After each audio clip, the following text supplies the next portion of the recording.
Good morning, everyone. Welcome to Community Works, the value and impacts of peer leader response. My name is Rosma Karlina from Indonesia, from Suara Perempuan Lingkar Nafsa Nusantara Foundation, or better known as Women Voice. I will be served as on your chair today.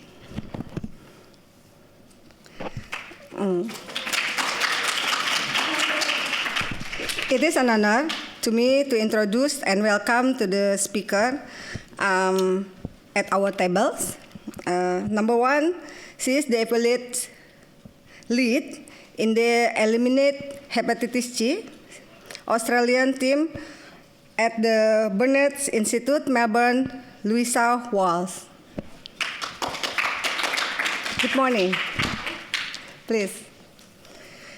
Together with Louisa, we have a representative from the Australian Injection and Illicit Drug User League, or AVIL, Asa Leiden. Good morning, Asa. Good morning. You just can sit over there first. Just sit over there. Yeah. Just. Oh, yeah. Sorry. Okay. And the second one is we have Mr. Vincent, the Maisonneuve, sorry if my spell is not good, works for Quebec's Association for Drug User Health Promotion, or AQPSUD. Good morning, Vincent. Good morning.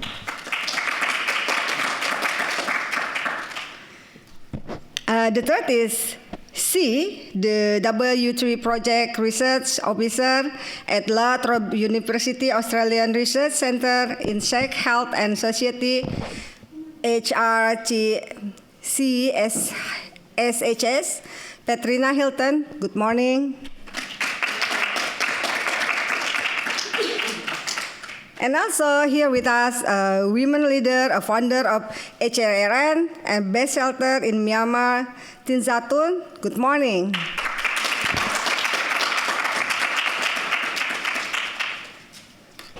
Before we start, it is customary in Australia to start any talk by giving an acknowledgement of country. This conference is being held on the land of the 5 tribes of the Kulin Nation, and I wish to acknowledge them as a traditional owners. I would also like to pay my respect to their elders, past and present, and the Aboriginal elder for other community who may be here today.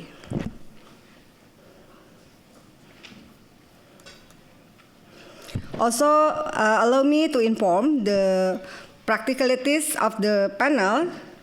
Each speaker will be present in 12 minutes maximum. Question and ask session will be open after all the speakers finish. Now, moving along to our session, please welcome Louisa Walsh and Asa Leiden, who will be speaking to us in It's Your Right, a peer-led hepatitis C testing and treatment campaign designed by people who use injecting drug for people who inject drug. Louisa Walsh is the evaluation lead in the Eliminate Hepatitis C Australia team at the Burnet Institute in Melbourne, Victoria. Louisa is a public health researcher with the background psychotherapy and communication. She is particularly interested in using research to improve health information and communication and involving people with lived experience in design and improvement of the health service and the research that affect them to their community. It's yours, Louisa.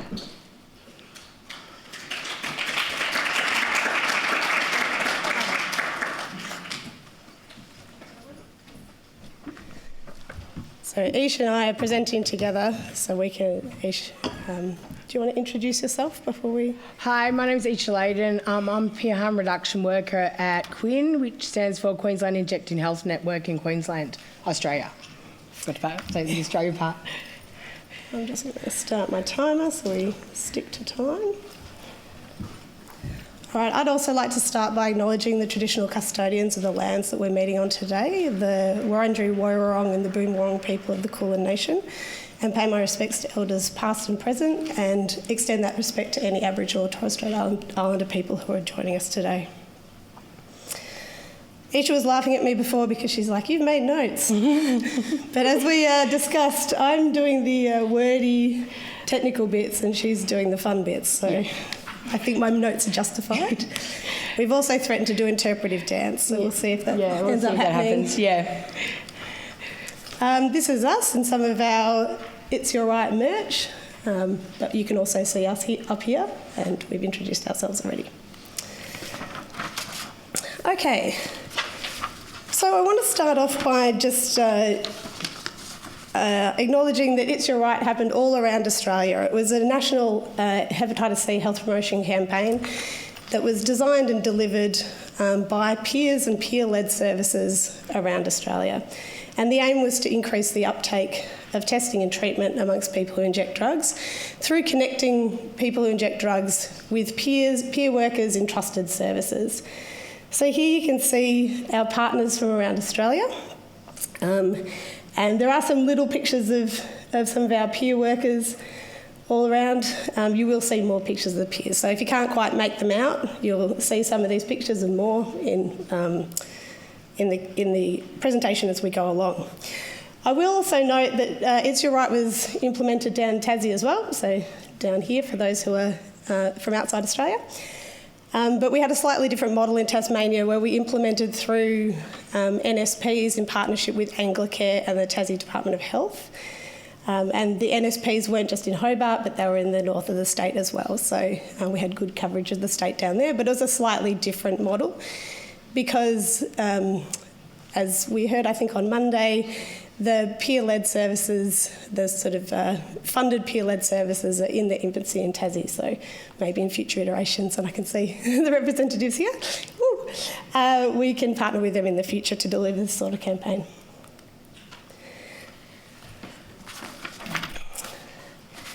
So as I mentioned, It's Your Right was a campaign that was developed with and for people who inject drugs. And we really focused on that peer-led approach from design, delivery, implementation, and through to evaluation by working in partnership with peers with lived experience of injecting drug use and also with the organisations that they worked within. And we were really about supporting people to be tested and treated for hepatitis C through that linkage between peer workers to trusted services. I'm not going to spend a lot of time talking about the design process. I think we've presented that at previous conferences.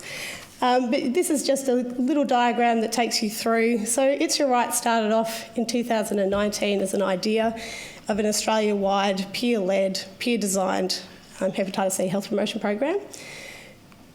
March 2020 was the first face-to-face co-design meeting, and then we all know what happened. So then we moved to online, had a series of 15 meetings, focus tested designs and messages with the broader community as well. And then in March and July 2022, or March to July 2022, there was a separate process which we call the Aboriginal extension of It's Your Right, which really looked at co-designing specific messages and artwork and campaign designs for Aboriginal and Torres Strait Islander people who injected drugs. So there was a process of co-design and focus testing for that as well. And then from April to December last year, the campaign rolled out across all states and territories in Australia. And here you can see the final range of designs. So you can see that it's very vibrant, it's very bright, the messages are very positive, and this was all very intentional, as was the rights-based. It's right there in the name of It's Your Right. So that It's Your Right, rights-based, really speaking to communities that it's their right to health and to live long and happy and hepatitis C-free lives. I also really want to draw your attention in this slide to the Aboriginal and Torres Strait Islander designs. So we were really lucky to partner with an Aboriginal artist, Ricky Salam, who developed this specific artwork for the campaign, which is called Bloodlines, and really talks to mob and country and the importance of health in the Aboriginal and Torres Strait Islander community and in their connection to country and community. All right, Isha, I'll hand over to you. Awesome, thank you. Do you want the clicker? Yeah, okay, thanks.